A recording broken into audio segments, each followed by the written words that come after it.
करते हैं आज का टॉपिक जो कि है द गैस लॉ। ठीक है, गैस लॉ। अब देखिए बेटा, गैस लॉ क्या होता है कि जो the law which describe the 4 parameters of the gas. ठीक है, जो गैस के 4 पैरामीटर्स होते हैं उन्हीं को हम क्या बोलते हैं, गैस लॉ कहते हैं। जो 4 पैरामीटर्स वो कौन है मैं आपको बता दूं। पहला है बॉयल्स लॉ। बॉयल्स लॉ जो है ये प्रेशर और वॉल्यूम रिलेशनशिप बताता है। बॉयल्स लॉ क्या बताता है, प्रेशर वॉल्यूम रिलेशनशिप शो करता है। और ये कहता है कि एट द कांस्टेंट टेम्परेचर, जब टेम्परेचर कांस्टेंट होगा, the volume of the given amount of gas inversely proportional to the pressure. ठीक है, जो वॉल्यूम होगा गैस का वो क्या होगा, प्रेशर इन्वर्सली प्रोपोर्शनल हो जाएगा। ठीक है बेटा, तो इसका जो गैस का वॉल्यूम है वो इन्वर्सली प्रोपोर्शनल है प्रेशर ऑफ द गैस जब T कांस्टेंट होगा। अब कांस्टेंट जो है T क्या हो जाएगा, कांस्टेंट रहेगा। अब देखिए यहाँ पे प्रोपोर्शनलिटी कांस्टेंट अगर हम K मान लें तो V equal to K upon P हो जाएगा, या फिर हम लिख सकते हैं PV इक्वल टू K यानी कि कांस्टेंट। अब यानी कि PV की वैल्यू हमेशा क्या रहती है, कांस्टेंट रहती है। तो यानी कि अगर दो अलग अलग गैसेस हैं, दो अलग अलग कंडीशन में, तो हम क्या कह सकते हैं, P1 V1 equal to P2 V2 भी लिख सकते हैं। अब क्योंकि ये इन्वर्सली प्रोपोर्शनल है तो इसलिए जब हम इसका प्रेशर वॉल्यूम वर्सेस प्रेशर का ग्राफ बनाएंगे तो ये इस तरह से बनेगा। ठीक है, और देखिए अगर हम PV वर्सेस P या V का ग्राफ बनाएंगे तो इस तरह से बनेगा। अगर हम P वर्सेस 1/V का ग्राफ बनाएंगे तो वो इस तरह से बनेगा। अगर हम V वर्सेस 1/P का बनाएंगे तो भी स्ट्रेट लाइन में बनेगा। इस बात को याद रखिएगा। अब क्योंकि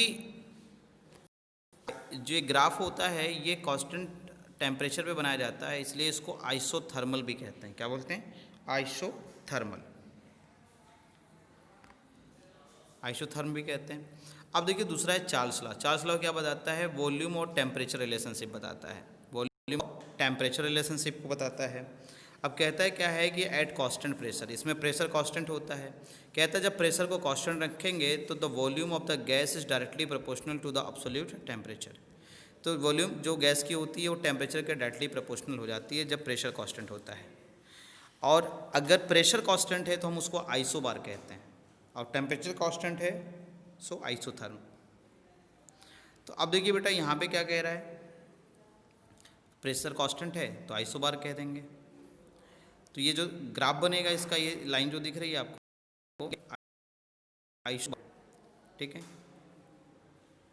अब देखिए बेटा यहाँ पे कि V directly proportional to T है, तो हम यहाँ पे प्रोपोर्शनलिटी कांस्टेंट K मान लें तो बन जाएगा V equal to K into T, यानी कि VT upon V/T equal to K constant. यानी कि V/T की वैल्यू हमेशा कांस्टेंट होगी। दैट मीन्स हम लिख सकते हैं V1 upon T1 equal to V2 upon T2, ये लिख सकते हैं हम लोग, और ये हमेशा कांस्टेंट रहेगा। अब देखिए आइसोबार कैसे बनाया जाता है, जब हम V/T के बीच का ग्राफ बनाते हैं तो ये हमेशा क्या मिलेगा आपको, आइसोबार मिलेगा। ठीक है, लेकिन V/T वर्सेस T या फिर V/T versus V/T versus V का बनाएंगे ग्राफ आप, तो ये कुछ इस प्रकार से मिलेगा। ठीक है, अगला हमारा जो कंसेप्ट है वो है गैलुसेक लॉ। क्या है, गैलुसेक लॉ। गैलुसेक लॉ क्या करता है, प्रेशर और टेम्परेचर रिलेशनशिप शो करता है। क्या शो करेगा, प्रेशर और टेम्परेचर रिलेशनशिप। ये कहता है कि at constant volume, volume constant होता है बेटा तो आइसोकॉर कहते हैं। क्या बोलते हैं, आइसोकॉर। याद रखिएगा, प्रेशर कांस्टेंट है तो आइसोबार, टेम्परेचर कांस्टेंट है आइसोथर्म, और वॉल्यूम कांस्टेंट है तो आइसोकॉर कहेंगे।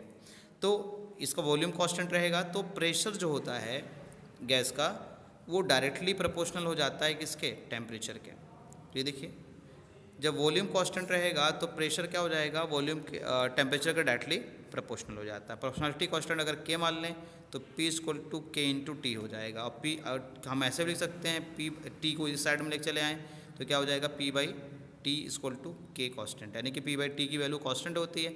अगर दो अलग अलग सिचुएशन में निकालें तो P1/T1 P1/T1 equal to P2/T2 हमेशा कांस्टेंट रहेगा।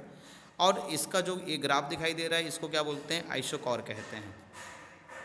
क्योंकि ये कांस्टेंट वॉल्यूम पे ग्राफ बना है।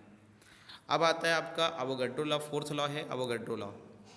अवोगाड्रो लॉ में देखिए क्या कहा जाता है, अवोगाड्रो लॉ जो है आपका कहता है according to this law equal volume contain the equal number of molecule. अगर वॉल्यूम इक्वल है तो उसके पास नंबर ऑफ मॉलिक्यूल भी क्या होंगे, इक्वल होंगे, यानी कि V is directly proportional to n, ठीक है, यानी कि V directly proportional to the number of molecule या नंबर ऑफ मोल्स, ऐसे भी सकते हैं। अब मोल को हम लोग किससे, नंबर ऑफ मॉलिक्यूल है, ये वाला जो है आपका नंबर ऑफ मॉलिक्यूल कह दो, चाहे आप नंबर ऑफ मोल कह दीजिए, यानी कि आप कह सकते हैं V is proportional to n या वी डब्ल्यू प्रोपोर्शनल टू, यानी कि ऐसे कह सकते हैं V is directly proportional to number of molecule या V is directly proportional to number of moles, ठीक है, जहाँ पे n नंबर्स ऑफ मॉलिक्यूल है और स्मॉल n क्या है, नंबर ऑफ मोल्स है, ठीक है। अगर हम क्या करें, इन जो चार इक्वेशन को हमने पढ़ा, ठीक है, जो बॉयल्स में पढ़ा हमने V directly proportional to p, Charles में पढ़ा V directly proportional to t, और अवोगाड्रो में पढ़ा V directly proportional to n। अगर हम इनको क्या करें, कंबाइंड कर दें इस तीनों को इक्वेशन को, तो हमें कुछ इस तरह से मिलेगा, हमें मिलेगा v जो है इन्वर्सली प्रोपोर्शनल है p के, v inversely directly proportional t के, v डायरेक्टली प्रोपोर्शनल है n के, यही आपको दिखाई दिया। तो यानी कि हम इनको एक तरह से एक साथ में लिखना चाहें तो ये लिख देंगे v proportional to n t upon p लिख सकते हैं कि नहीं बेटा। अब देखिए इसको हम थोड़ा सा आगे समझें तो हम इसका प्रोपोर्शनलिटी कांस्टेंट कुछ ना कुछ मानना पड़ेगा। तो अब कांस्टेंट आइडियल गैस के लिए क्या मान लिया जाता है, r मान लिया जाता है, गैस कांस्टेंट r मान लिया जाता है। तो यहाँ पे r गैस कांस्टेंट है, तो अब क्या देख सकते हैं हम, अगर p को इधर लेके चले जाएं तो क्या हो जाएगा, pv इक्वल टू nRT, ये बन जाएगा।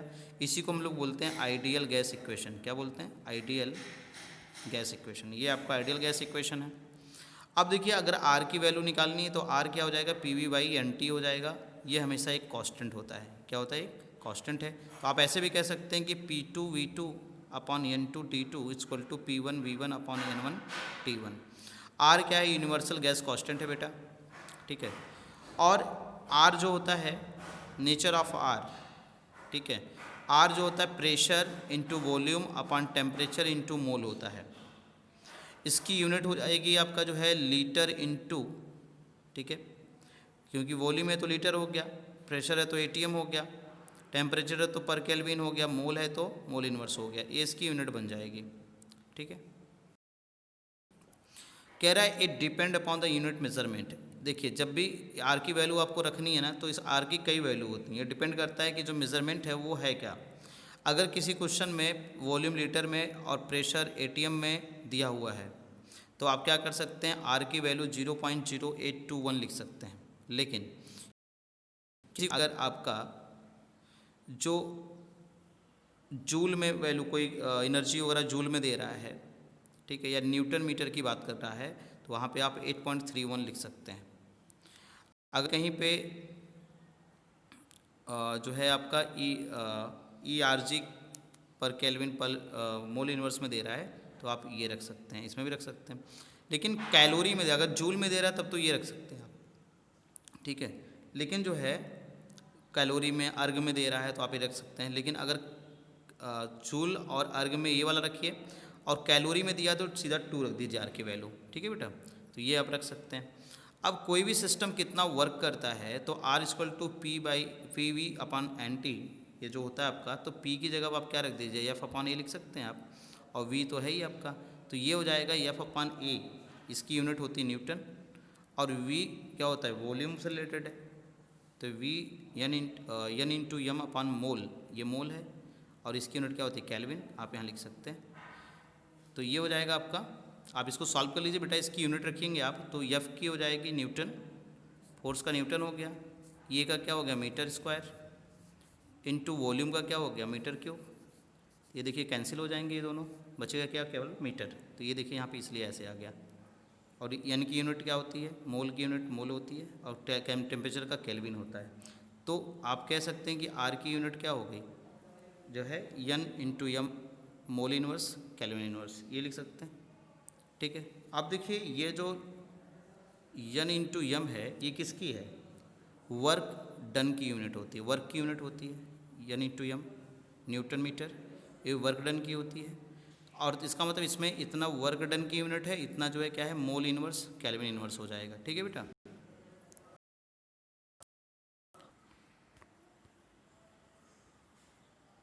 बाकी बातें हम लोग कल करते हैं।